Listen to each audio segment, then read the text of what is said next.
بسم اللہ الرحمن الرحیم۔ السلام علیکم ناظرین، ہمارے دینی چینل میں آپ کو خوش آمدید کہتے ہیں۔ آپ نے اپنے لیکچر میں کہا کہ اللہ تعالیٰ نے دنیا میں سب کو بنایا، اسی نے ذاتیں بنائیں، اسی نے قبیلے بنائے اور سب کو مختلف مذاہب میں بانٹ دیا تاکہ انسان ایک دوسرے کو سمجھ سکیں، نہ کہ ایک دوسرے کے ساتھ لڑائی کرے۔ کیا آپ مجھے سمجھائیں گے کہ اس کا مقصد کیا ہے؟ آپ نے کہا کہ ہندو یقین کرتے ہیں کہ ہر چیز خدا ہے اور مسلمان یقین کرتے ہیں کہ ہر چیز خدا کی ہے۔ اگر ہر چیز خدا کی ہے تو کیوں دنیا میں قتل و غارت ہو رہی ہے؟ ناظرین، یہ سوال ایک ایسے شخص نے کیا تھا جس کا دعویٰ تھا کہ وہ کسی مذہب کو نہیں مانتا، وہ کسی مذہب سے نفرت بھی نہیں کرتا۔ اس کا کہنا تھا کہ تمام انسانوں کو بھائی چارے سے رہنا چاہیے، چاہے وہ ہندو ہو، مسلمان ہو، عیسائی ہو، سکھ ہو یا جین یا پھر کسی بھی مذہب کے ماننے والے۔ اگر وہ پیار و محبت سے رہیں گے تو شاید کسی مذہب کی ضرورت ہی نہ رہے۔ آپ کو اس شخص کا سوال سناتے ہیں، پھر ڈاکٹر ذاکر نائک کی زبانی اس کا جواب بھی انگریزی سے آسان اردو اور ہندی ترجمے میں کر کے سناتے ہیں۔ Hindus believe that everything is God, while Muslims believe that everything is God's. If everything is God's, why there is so much of killing, either in India or in any other part of the whole world, even in the Muslim countries also? Thank you very much.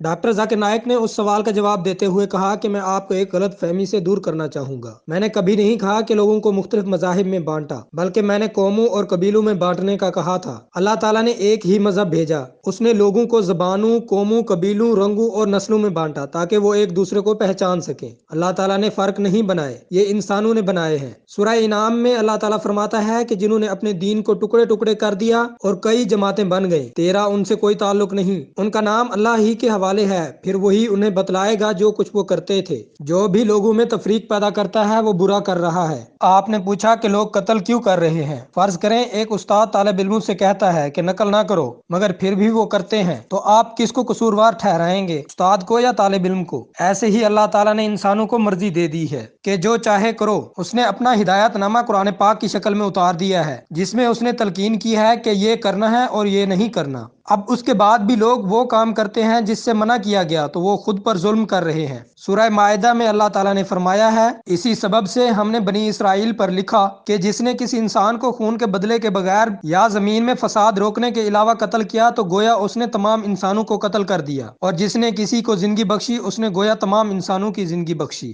اور ہمارے رسول ان کے پاس کھلے حکم لا چکے ہیں، پھر بھی ان میں بہت سے لوگ اس کے بعد بھی زمین میں زیادتیاں کرنے والے ہیں۔ تو اللہ تعالیٰ لوگوں کی قتل و غارت کو پسند نہیں فرماتا، مگر انسان اس چیز کو نہ مانے تو انسان ہی قصوروار ہے، مذہب یا خدا نہیں۔ اگر انسان قرآن پاک میں واضح ہدایات کے باوجود غلطیوں پر غلطیاں کیے جاتے ہیں تو اس کا مطلب یہ نہیں کہ مذہب غلط ہے، بلکہ اس کا مطلب ہے کہ انسان غلط ہے۔ آپ مذہب کو غلط نہیں کہہ سکتے، آپ انسان کو غلط کہہ سکتے ہیں، بالکل ایسے ہی جیسے آپ نے اگر کسی مذہب سے متعلق جاننا ہے تو آپ کسی انسان کو یا اس مذہب کے ماننے والوں کو نہیں دیکھیں گے، بلکہ آپ کو اس مذہب کی کتابوں کو اور اس مذہب کے احکامات کو پڑھنا ہے۔ اسی سے پتہ چلے گا کہ وہ مذہب کیسا ہے۔ ہو سکتا ہے کہ اس مذہب کے ماننے والے مذہبی ہدایات پر عمل نہ کر رہے ہوں، جیسا کہ ہر مذہب میں لکھا ہے کہ آپ کو اچھے اعمال کرنے ہیں، مگر انسان برے اعمال کرتے ہیں، تو مذہب کو کیسے برا کہہ سکتے ہیں؟ بائبل میں لکھا ہے کہ سور کا گوشت کھانا منع ہے، مگر عیسائی پھر بھی کھاتے ہیں، تو آپ عیسائیوں کو برا کہہ سکتے ہیں مگر عیسائیت کو نہیں۔ بائبل میں لکھا ہے کہ شراب نہیں پینی، مگر عیسائی پیتے ہیں، تو آپ عیسائیوں کو برا کہہ سکتے ہیں مگر بائبل کو نہیں۔ اس لیے ہمیں سب سے پہلے تو مذہب کے کانسیپٹ کو سمجھنا چاہیے، پھر ہم کسی بھی مذہب سے متعلق کوئی بحث کرنے کے قابل ہو سکتے ہیں۔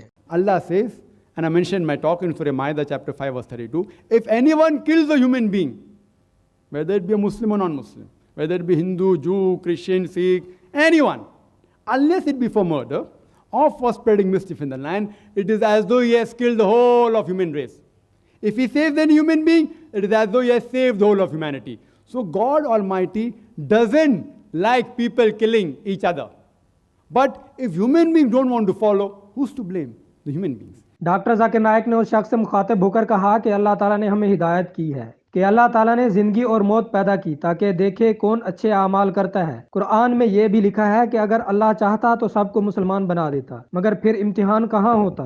جیسے ٹیچر اگر چاہے تو بغیر امتحان کے سب کو پاس کر سکتا ہے، مگر پھر پڑھے گا کون؟ اگر کوئی طالب علم پیپر میں کوئی غلط سوال لکھ آتا ہے تو ٹیچر اس کو پاس کر دیتا ہے، تو ساری رات پڑھنے والے طلباء احتجاج کریں گے کہ ہمارا کیا قصور کہ اس کو بھی پاس کر دیا اور ہمیں بھی۔ اگر کوئی بغیر پڑھے ہی ڈاکٹر بن جائے تو وہ مریضوں کا علاج نہیں کرے گا، گا بلکہ ان کو مارے گا۔ تو اللہ تعالیٰ نے ہدایت دے دی ہے، پھر بھی لوگ عمل نہ کریں تو اس میں قصور انسانوں کا ہے، خدا کا نہیں۔ مسلمان کا نام رکھ لینا آپ کو جنت میں نہیں لے جائے گا بلکہ نیک اعمال لے کر جائیں گے۔ ذاکر، عبداللہ، شاکر، امانت نام ہونے سے مسلمان ہونے کا لیبل ملتا ہے، مگر نیک اعمال کرنے پڑتے ہیں تاکہ جنت مل سکے۔ تو جو لوگ قتل کر رہے ہیں وہ اسلام پر عمل نہیں کر رہے۔ اگر وہ قرآن پر عمل کر رہے ہوتے تو دنیا میں قتل و غارت گری نہ ہوتی بلکہ سب پیار محبت سے رہ رہے ہوتے، کیونکہ قرآن پاک میں تمام مسائل کا حل ہے۔ جو مسائل کسی بھی انسان کو پیش آ سکتے ہیں ان سے متعلق قرآن پاک میں بتایا گیا ہے، احادیث میں بتایا گیا ہے، ہمیں بس اس سے رہنمائی حاصل کرنے کی دیر ہے اور سارے مسائل کے تالے خود بخود کھلتے جائیں گے۔ یہ سوال سن کر اس شخص نے ایک اور سوال اٹھایا اور پوچھا کہ اگر ایک ہندو قرآن کے لکھے احکامات پر عمل کرتا ہے تو کیا وہ اپنے آپ کو مسلمان کہہ سکتا ہے؟ اور ایسے ہی اگر کوئی مسلمان ویدا میں لکھی باتوں کو اچھا سمجھتا ہے تو وہ ہندو کہلا سکتا ہے؟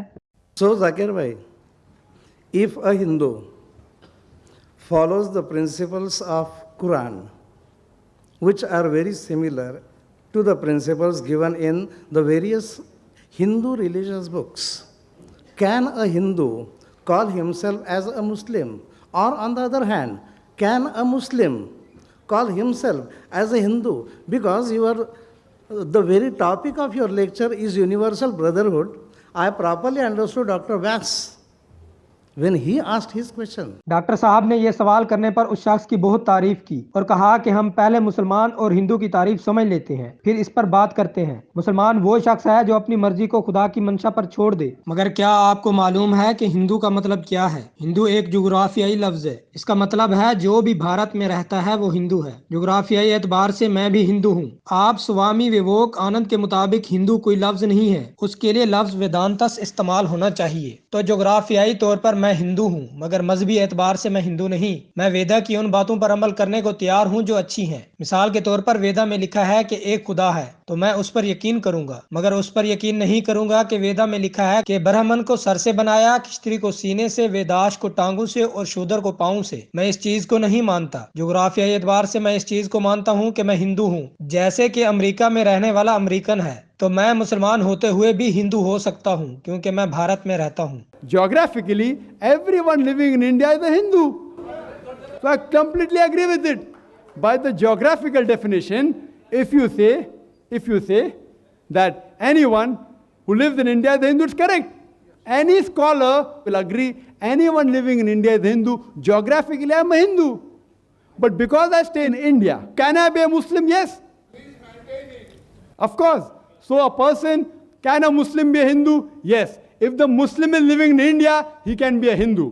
ڈاکٹر ذاکر نائک نے بتایا کہ ویدانتا اسکالرز کے مطابق ہندوازم ایک مذہب نہیں، ایک علاقہ ہے۔ مگر آپ کہیں کہ مذہبی اعتبار سے بتوں کی پوجا کرنے والا ہندو تو میں وہ ہندو نہیں۔ ایسے ہی ایک ہندو مسلمان بھی ہو سکتا ہے، کیونکہ جغرافیائی اعتبار سے ہندو بھارت کا رہنے والا ہے تو وہ مسلمان بھی ہو سکتا ہے، عیسائی بھی، ویدانتس بھی اور جن بھی۔ مگر وہ بھارت کا رہنے والا جو بتوں کی پوجا کرتا ہے وہ مسلمان نہیں ہو سکتا، کیونکہ قرآن پاک فرماتا ہے کہ اللہ تعالیٰ شرک کا گناہ کبھی نہیں بخشے گا۔ باقی سارے گناہ چاہے وہ معاف کر سکتا ہے، مگر شرک ایسا گناہ ہے جس کو اللہ تعالیٰ نہیں معاف کرے گا۔ تو اگر کوئی بھی شخص شرک کرتا ہے تو اسلام کے خلاف کام کرتا ہے، تو کبھی بھی وہ مسلمان نہیں کہلا سکتا۔ ڈاکٹر صاحب نے اس شخص سے کہا کہ بھائی، آپ کے جذبات کی قدر کرتا ہوں اور آپ نے سوالات بھی بڑے اچھے اٹھائے ہیں۔ میری خواہش ہے کہ آپ بھی مذہب کی تعلیمات حاصل کریں۔ میں نہیں کہتا کہ آپ صرف اسلام سے متعلق ہی پڑھیں، بلکہ جس بھی مذہب کو چاہیں اس کی کتاب پڑھ سکتے ہیں، اس سے متعلق علم حاصل کر سکتے ہیں، مگر ساتھ میں اسلام سے متعلق بھی ضرور سیکھیے گا۔ قرآن پاک کو بھی ضرور پڑھیے گا۔ اس کے لیے آپ کا مسلمان ہونا ضروری نہیں، بس قرآن کا ترجمہ لیجئے جس کو آپ سمجھ سکیں، اس سے متعلق پڑھتے جائیں۔ جہاں آپ کو کوئی بھی مسئلہ ہو ہم آپ کی مدد کے لیے حاضر ہیں۔ آپ کبھی بھی ہمیں ای میل کر سکتے ہیں یا کسی بھی لیکچر کے دوران آ کر اپنا سوال رکھ سکتے ہیں۔ ہم پوری کوشش کریں گے کہ آپ کے سوالوں کا جواب دیں، اور جب آپ کو یقین ہو جائے کہ یہ سچا دین ہے تو اس کو قبول کرنے میں دیر مت لگائیے گا۔